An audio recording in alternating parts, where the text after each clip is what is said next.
আমাদেরকে গতকালকে সংস্কৃতি বিকাশ কেন্দ্রে আমাদের 13 জনকে আহত করেছে। আমরা পিছনে ব্যাক করেছি।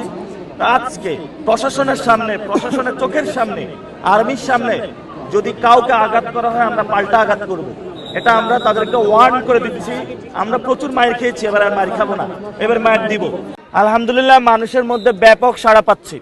জেনজি যারা শাপলাগলিতে ধুমায়া ভোট মারতেছে, যারা উইমেন শাপলাগলিতে ধুমায়া হলো সিল দিতেছে, আর অনেকেই বলতেছে ভাই স্লিপ নিয়ে আসছি জানের ভয়ে, অন্তরে শাপলাগলিতে ভিতরে যায় সিল দিয়ে আসছে। ইনশাল্লাহ ঢাকা 8-এ শাপলাগলির ভূমিধস বিজয় হবে। তবে এই বিজয় নাসিরউদ্দিন পাটোয়ারির না, এই বিজয় শহীদ ওসমান হাদি ভাইয়ের। সকলে আমাকে বলছেন যে আমরা আপনাকে ভোট দিচ্ছি না, আমরা এই ভোটটা শহীদ ওসমান হাদি ভাইকে দিতাম। শহীদ ওসমান হাদি ভাইয়ের ভোটটা আপনাকে দিচ্ছি। ফলত শহীদ ওসমান হাদি ভাইয়ের হত্যাকাণ্ডের যে বিচার, এটা আমাদেরকে করতে হবে।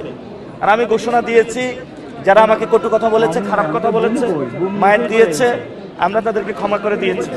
আসুন ঐক্যবদ্ধভাবে কাজ করব। ইনশাল্লাহ আমরা জয়ী হলে আল্লাহর ইচ্ছায় সকলকে নিয়ে কাজ করব। তবে যারা সন্ত্রাস, চাঁদাবাজ, দখলদারিত্ব করে তাদের হাত দিয়ে আমরা প্রশাসন দিয়ে গুঁড়া করব। তাদের বাংলার জমিনে কোনো স্থান নাই।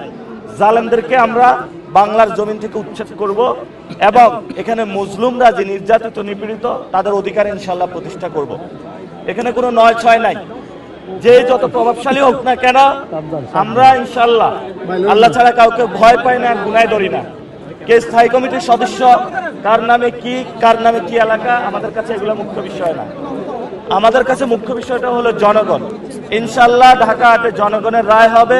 সে রায়ের মধ্য দিয়ে নতুন বাংলাদেশ এবং সারা দেশে 11 দলীয় জোট যেইভাবে ভোট ব্যাংকে ভোট পড়তেছে, ইনশাল্লাহ তারা সরকার গঠন করবে। এবং অনেক জায়গায় হামলা হচ্ছে আমাদের উপরে।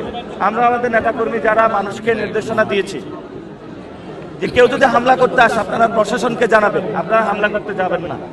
কারণ প্রশাসনের মাধ্যমে আমরা সবকিছু দেখব। প্রশাসন যেহেতু দায়িত্ব নিয়েছে, আমাদেরকে গতকালকে সংস্কৃতি বিকাশ কেন্দ্রে আমাদের 13 জনকে আহত করেছে। আমরা পিছনে ব্যাক করেছি। আজকে প্রশাসনের সামনে, প্রশাসনের চোখের সামনে, আর্মির সামনে যদি কাউকে আঘাত করা হয় আমরা পাল্টা আঘাত করব। এটা আমরা তাদেরকে ওয়ার্ন করে দিচ্ছি। আমরা প্রচুর মায়ের খেয়েছি, এবার আর মায়ের খাবো না, এবার মায়ের দিব। তবে অনেকে ভোট ব্যাংকে শাপলাকলির বেশি সিল পড়ার কারণে অনেকে ভয় পাচ্ছে, এই জন্য ভোট থেকে বেরিয়ে যাওয়ার চেষ্টা করবে। আমরা তাদেরকে বলবো খেলার মাঠে থাকুন, ভয় পাবেন না, 90 মিনিট খেলায় থাকুন।